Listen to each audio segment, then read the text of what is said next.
서상목 칼럼 균형시대는 우리 사회의 다양한 현안과 문제를 냉철한 머리, 그러나 뜨거운 가슴으로 균형 있게 탐구해보고자 합니다.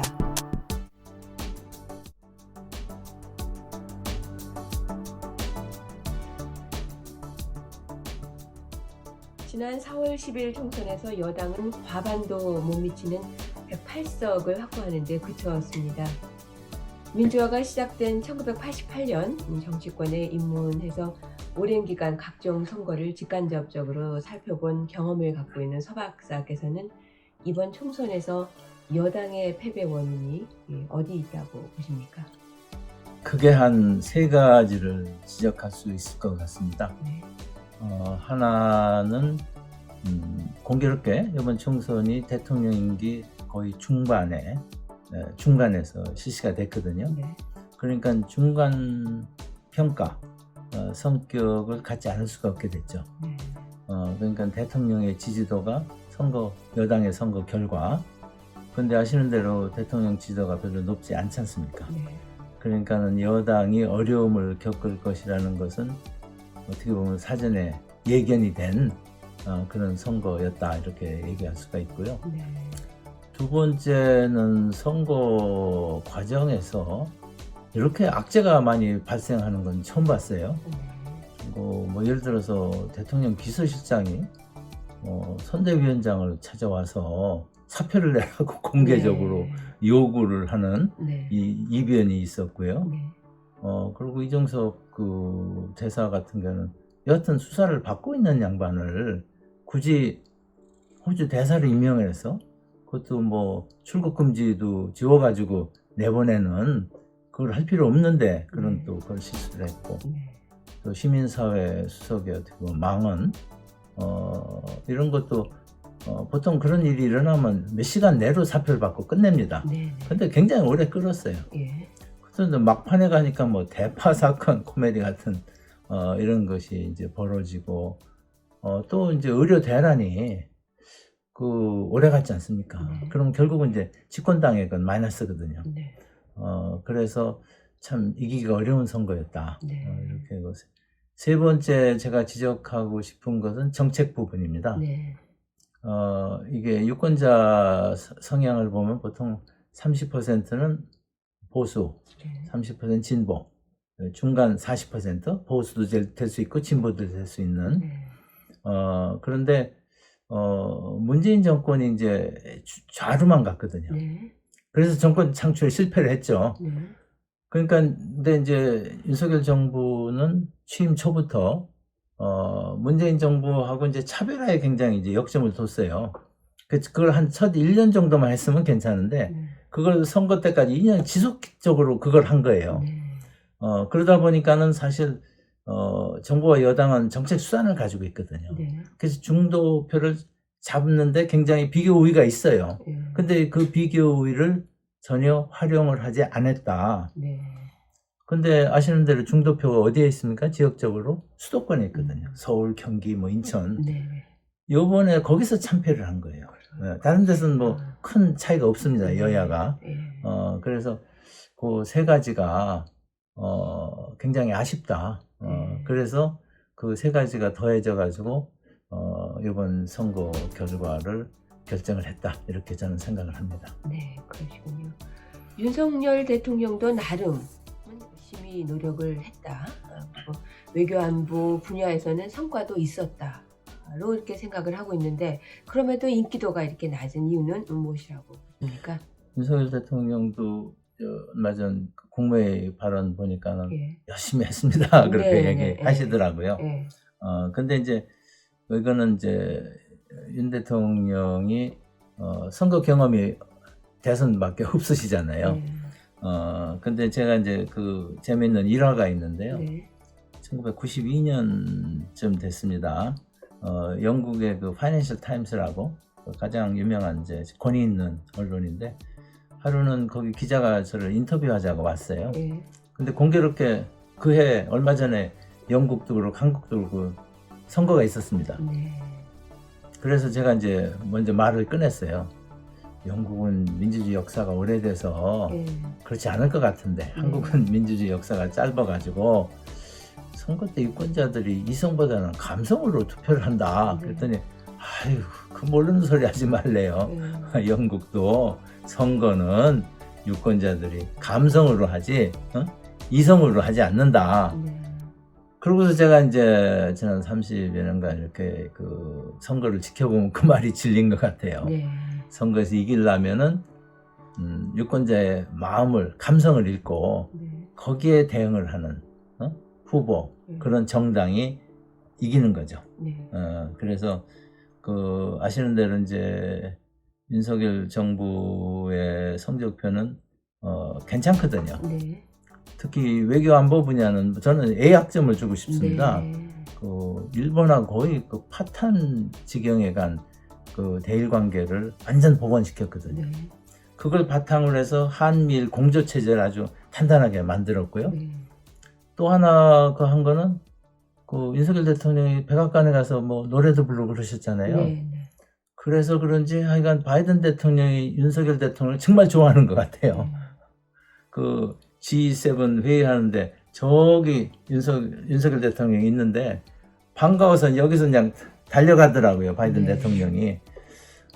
그래서 그 과거 어느 때보다도 미국 대통령하고 그렇게 긴밀한 관계를 유지를 했는데, 그리고 경제 성적표도 뭐 A학점은 아니라 B학점은 줄 수 있습니다. 네. 그리고 좀 어려웠던 거는 정책이 잘못돼서가 아니고 국제 여건이 안 좋아서거든요. 네. 그런데 아까 말씀드린 대로 윤석열 대통령의 소위 감성 성적표라고 그럴까요? 네. 이것이 좋지가 않아가지고 지지도가 안 올라가는 것 같습니다. 네. 상당히 흥미로운 분석을 지금 해주시는데 좀 더 들어가 볼까요? 좀 더 자세히 설명을. 그 제가 어떤 이제 컬럼에서 본 건데요. 네네. 그 윤석열 대통령의 개인 성격을 두 가지로 이렇게 정리를 했더라고요. 좋은 측면에서는 뚝심, 예. 또 안 좋은 눈으로 보면 새거집. 네. 똑같은 게 예. 세상이 그렇지 않습니까? 그렇죠. 어떻게 보냐에 따라서 예. 다르게 그거 되는데, 윤석열 대통령이 일개 검사에서 검찰총장으로 벼락 출세를 했죠. 네네. 그러고서 야당의 영웅이 돼가지고 보수 세력의 영웅이 돼가지고 야당의 대통령 후보가 됐어요. 네. 그래서 선거에서 이겨가지고 대통령이 됐거든요. 그게 뭡니까? 윤석열 대통령의 그 뚝심입니다. 네. 일개 검사인데 전직 대통령 수사 무슨 뭐 재벌 총수 수사를 소신껏 했거든요. 네. 그리고 그 조국 자기 상사죠. 법무장관이고 자기 검찰총장인데 네. 그 수사를 그냥 원칙대로 한 거예요. 네. 그래서 국민으로부터 영웅이 된 거죠. 예. 네? 그래서 그 뚝심, 그 대통령을 만든 그 성격, 뚝심, 그것이 이제 대통령이 되면 대통령은 뭔가 대한민국에서 가장 강한 사람 아니에요. 네. 그러니까 그걸 잘못하면은 이제 권위주의적으로 보이는 거죠. 네. 또 쇠고집으로 보이고. 네. 그래서 대통령이 된 이후에 대국민 이미지가 뚝심에서 쇠고집으로 바뀌어버린 거예요. 네. 그래서 윤석열 대통령의 감성 성적표가 안 좋은 거죠. 그래서 그걸 뚝심 그것만 유지를 했으면은 굉장히 인기도 높고 이번 아마 총선에서도 여당이 좋은 성적을 거둘 수 있었을 겁니다. 네, 그렇군요. 이 뚝심과 쇠고집 부분이 상당히 흥미롭게 이렇게 전개를 해주셨는데 좀 더 그 구체적인 좀 사례를 좀 들어서 이 부분을 좀 설명을 해주시면. 이 뚝심이 왜 쇠고집이 됐는지 네네. 대통령이 되신 후에 예. 그걸 좀 설명을 드릴게요. 네. 첫 번째 좀 잘못 길을 들인 게 청와대를 안 가고 용산 직무를 고집한 겁니다. 예. 그게 준비가 안 됐거든요. 네. 대통령 집무실 옮기는 보통 일이 아니지 않습니까? 네. 그래서 저 같았으면은 한 1년 청와대에 있다가 준비를 충분히 하고 이렇게 그리고 국민적인 좀 동의도 좀 받고 하면 좋을 것 같은데 그냥 뭐 자기는 하루도 청와대에 있을 수 없다 해가지고 굉장히 무리를 해서 그걸 옮기더라고요. 네. 그걸 보면서 저 양반이 고집이 세구나. 어? 이거를 모든 국민들한테 이제 심어준 거죠. 네.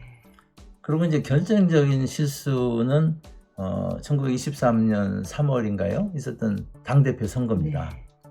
저는 진짜 실망했어요. 충격을 받았고. 그때 이제 세 분이 후보로 나왔습니다.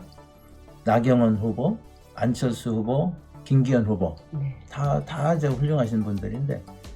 근데 나경원 후보가 아무래도 이제 그 집권당에 오래 있었기 때문에 전에 원내 총무할 때 굉장히 잘하셨거든요. 그래서 지지도가 제일 높았어요. 그러니까 그냥 놔두면 될 것 같은데 나경원 후보를 끌어내리더라고요. 네. 그래가지고 후보 사퇴를 했습니다. 네. 그러니까 나경원 후보를 지지하려는 사람이 화가 나서 어디로 가겠어요? 안철수 후보 쪽으로 가는 거예요. 네. 그러니까는 그 다음에는 이제 안철수 후보를 막 공격을 해야 되더라고요. 대통령실에 있는 사람들이. 네. 근데 안철수 후보가 누굽니까? 지난번 대선에서 막판에 윤석열 후보와의 그 연대를 해가지고 윤석열 대통령을 대통령으로 승리를 하게 대선에 승리하게 된 1등 공신이거든요. 네. 그러니까 인간적으로 있을 수 없는 일이에요. 네.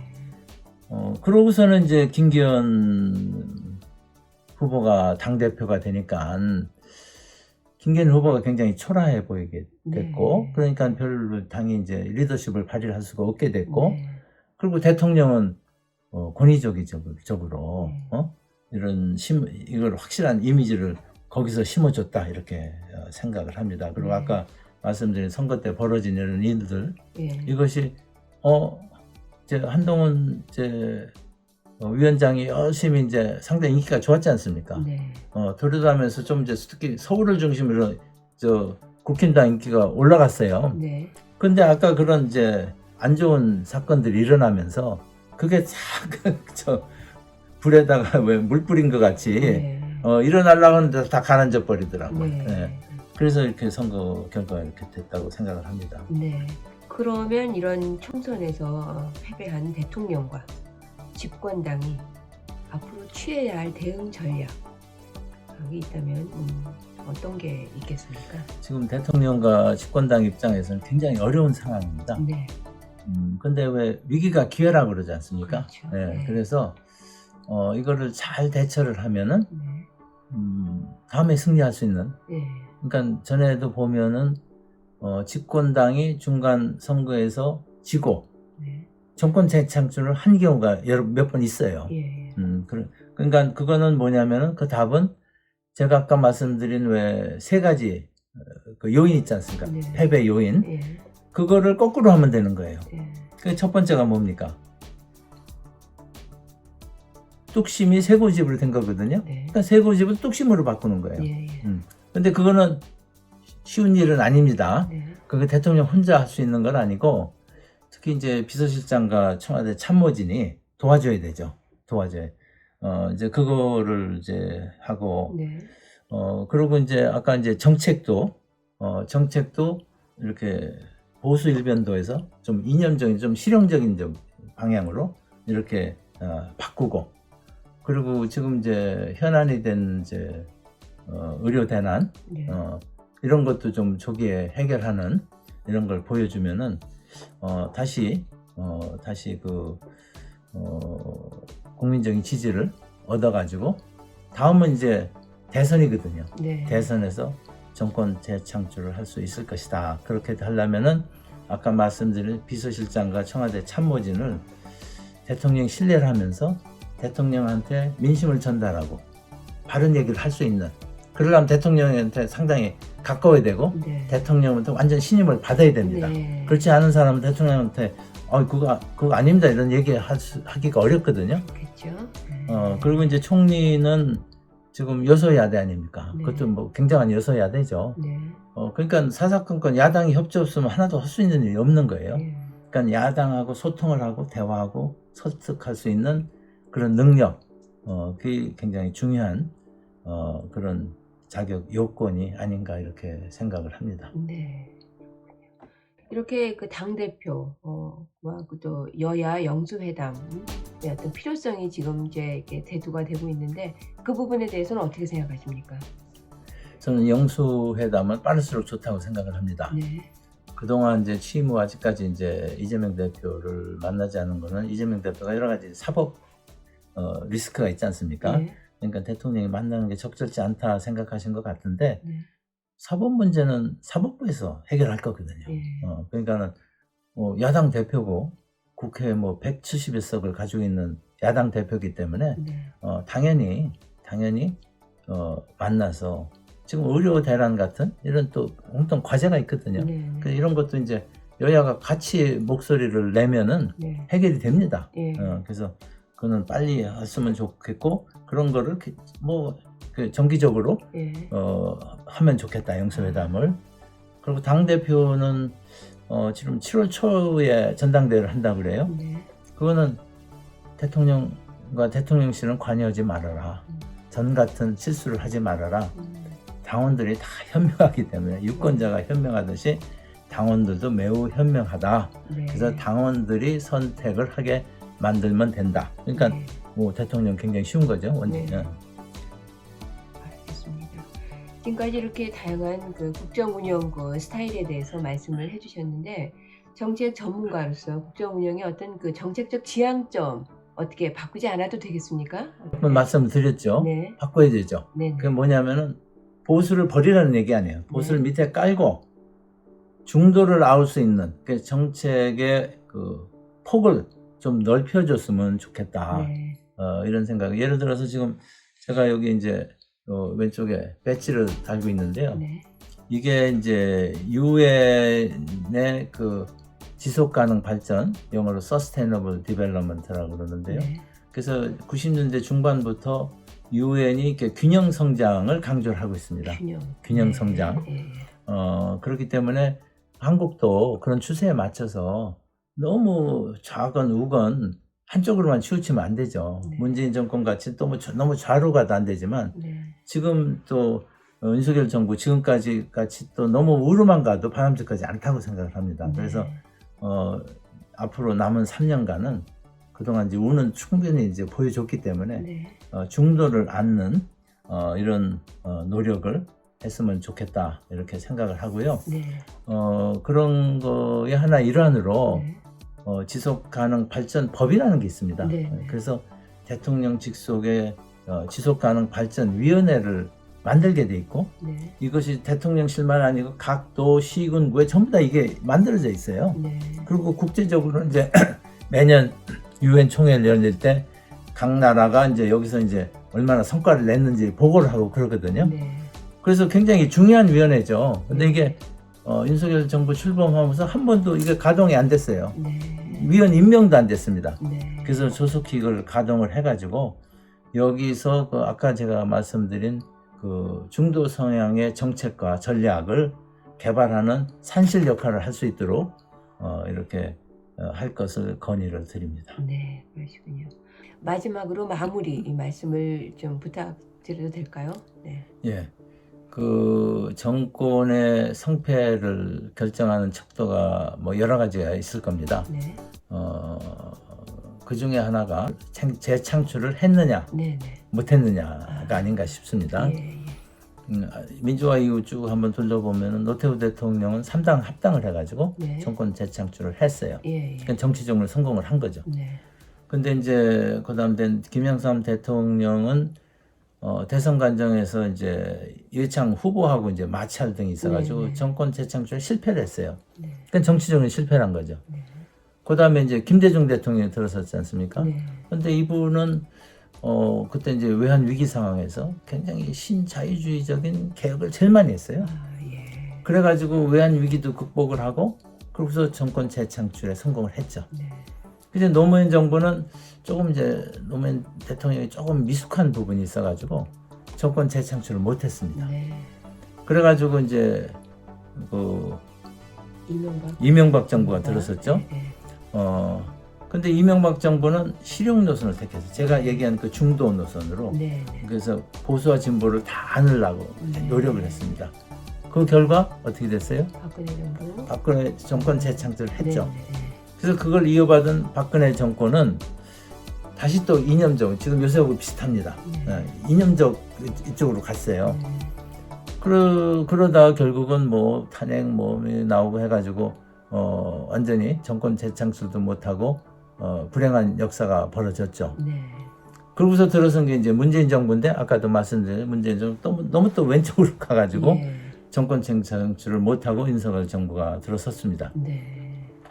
그래서 윤석열 정부가 지난 2년 같이 오면 정권 재창출 못합니다. 어렵다. 제가 그는 단언을 할 수 있는데, 어렵다. 만약에 제가 아까 말씀드린 그 세 가지 부분, 네. 크게 보면 두 가지예요. 네, 그 네. 뭐 사고 안 내는 거, 그거는 뭐 네. 계획할 수 있는 게 아니고, 네. 사고가 났을 때 빨리 이제 대처하는 게 중요한 거고, 하나는 스타일, 네. 스타일을 완전히 바꾸라는 게 아니에요.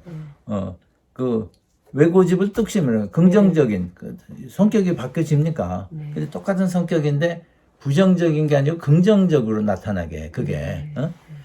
그렇게 하면은 그 대통령 혼자 못해요. 아까 네. 말씀드린 비서실장, 청와대 참모진이 대통령을 도와줘야 됩니다. 그 부분에서는. 그리고 두 번째는 이제 정책이죠. 네. 정책을 그래서 아까 같은 제가 이제 지속가능 발전위원회를 가동하는 것도 있지만은, 그건 이제 총리가 그걸 하죠. 총리와 네. 각 부처 장관들이. 그래서 요번 그 하실 때는 너무 이념적인 분은 그 장관이나 총리는 안 했으면 좋겠어요. 아, 예. 그래서 이제 그리고 야당하고 대화를 해야 되거든요. 네. 네? 그러니까 너무 한쪽으로 치우치면 야당하고 대화가 안 되죠. 네. 그래서 그런 분들을 해가지고 잘 해나가면은 이게 전화위복의 기회가 될 수 있다. 네. 그건 뭐냐면 남은 3년 네. 충분히 좋은 성과를 내면서 그게 정권 재창출로 이어질 수 있다. 그것을 제가 강조해서 말씀을 드리고자 합니다. 네. 지금까지 좋은 말씀 잘 감사드립니다.